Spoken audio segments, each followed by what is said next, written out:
with a little skepticism. The fact that all it takes to be saved is proof. Believe in your heart, confess with your mouth, and you are saved. That's right. John 3:16 is proof. For God so loved the world that he gave his only son. This is hard to believe because this is not the norm. This is not normal. So it's easier for some people to accept divorce than to accept marriage. If you ever see two people sometimes getting divorced, most people start, chiming in with their 2 cents. Oh, I knew they wasn't going to make it. I knew that wasn't going to last. But when a marriage came, it was easier to believe, so to speak. It's easier to accept a job firing you or laying you off than it is to accept a new job with benefits, and it seems like it's too good to be true. You kind of have a little skepticism. The doors that close to us are easy to accept, but we often approach new doors with an incredible hesitation.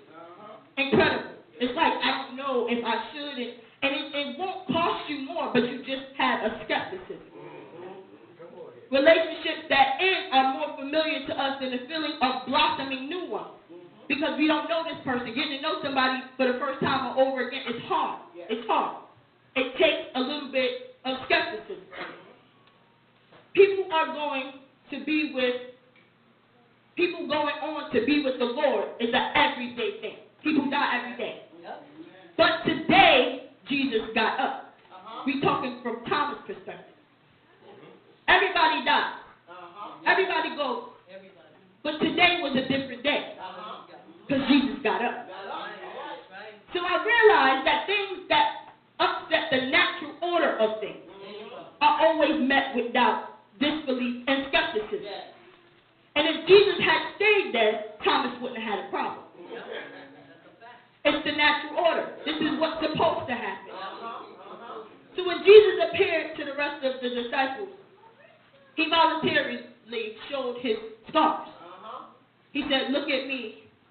They said, oh, hi, Jesus. Like, okay, look at me. Look, this me. They never asked him.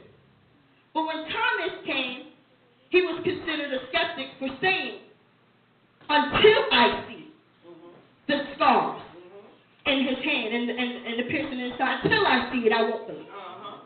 I noticed the difference there. I said, well, how come they weren't considered skeptics or in disbelief? His mind was already made up. Jesus died. That's it. The end. But when the people came, the other disciples came to him saying, oh, we just saw Jesus. We just saw him. He was down the block. He was like, no. I was there when he died. I saw him with my 2 eyes.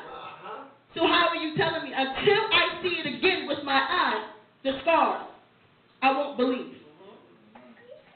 Then I noticed that God often approaches our issues the same way. He sets a stage. He follows the natural order. Then somewhere along the line, he switches. He disrupts the norm, leaving people with a decision to make. The same one Thomas now had. He could trust in his natural senses, what he saw with his eyes, and the normal order of things. And he could trust, or he could trust in the supernatural. When God is stretching us, he stretches us past our level of thinking. He stretches us past our level of feeling. He stretches us past our level of comprehension. And it forces us to believe based on how uncomfortable you are. If you're uncomfortable today, I'm telling you, you're being stretched. Now you have a decision to make. Things like Psalm 20:7, where David wrote, some trust in chariots and some in horses, but we trust in the name of the Lord. It translates that you don't always get to trust in what you see. Come on here. But you got to trust in the one who made everything you see. Matthew 17:20 says, he replied, if you have faith the size of a mustard seed, you can move mountains.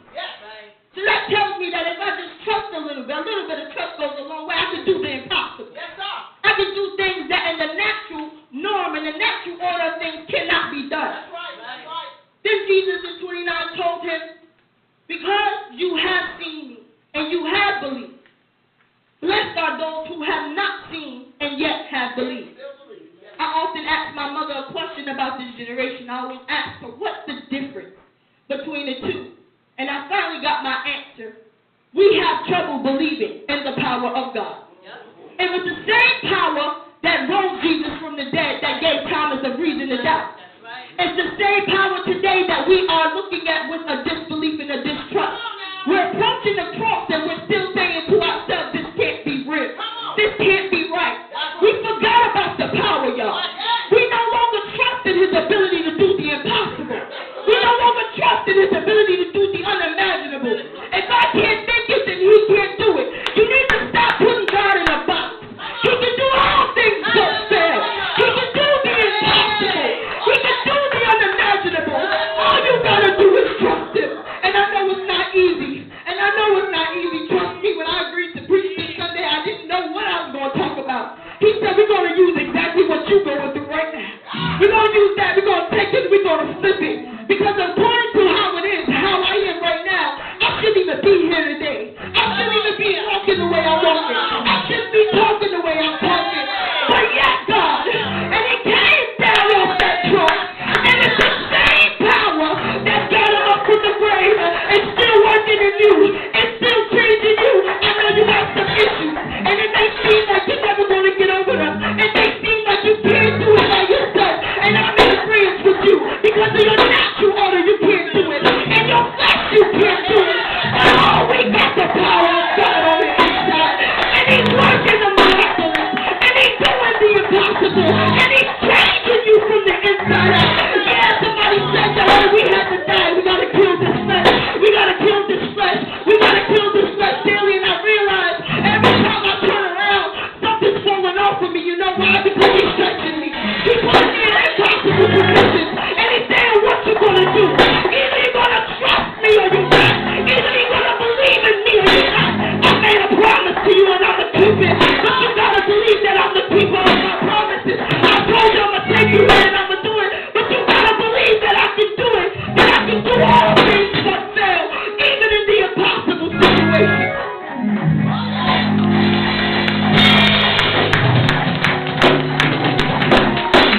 He's working. He's working. He's working. He's working.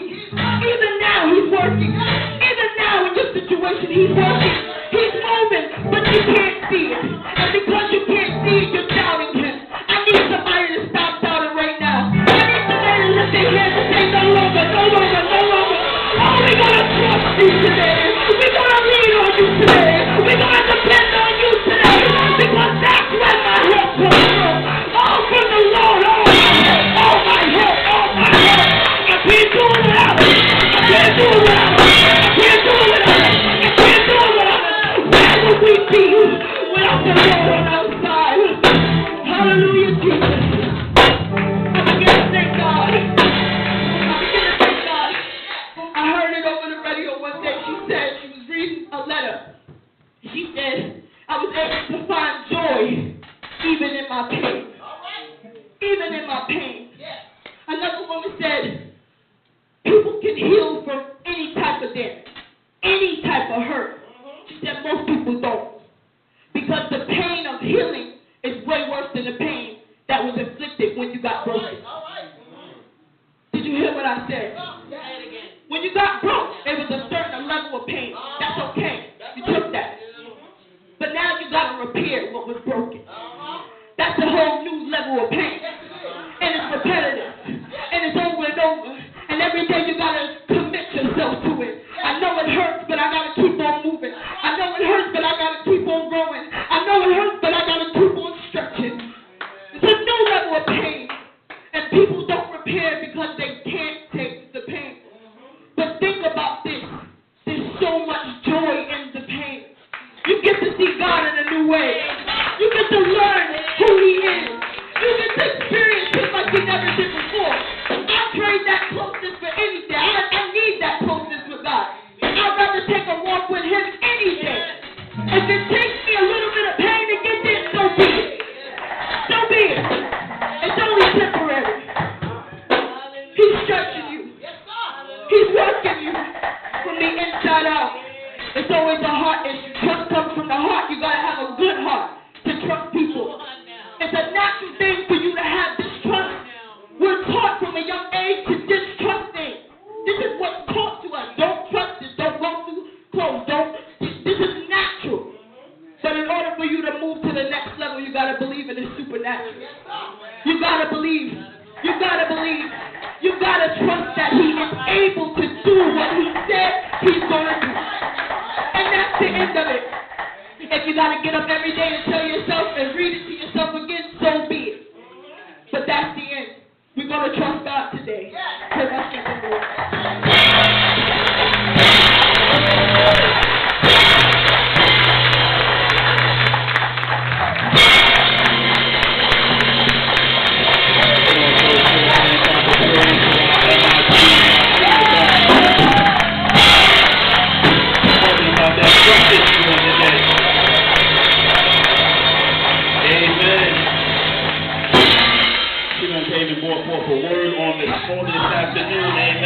Come on and tell the Lord, thank you again for that word. The Lord is able to repair anything. He can fix you through anything. But you got to trust him. You got to believe in him. We talked earlier today about, in us, we can't do anything. But God can change things just like that. But we put limits and caps on him and say that he can't do it. She just brought that forth and say there is no limit. There is no cap on the Lord. He is able to do anything that is unimaginable. What we can't do in our own strength, he can do. Amen. Our Lord is using us to say in a mighty, mighty way. Bring us any mighty messages. Amen. Come on, give another hand clap of praise. Amen. Before we open up the doors of the church, we're going to bring up our sister, Pastor Adita Holt. Amen. She'll have words and offer salvation. Open the church. Amen.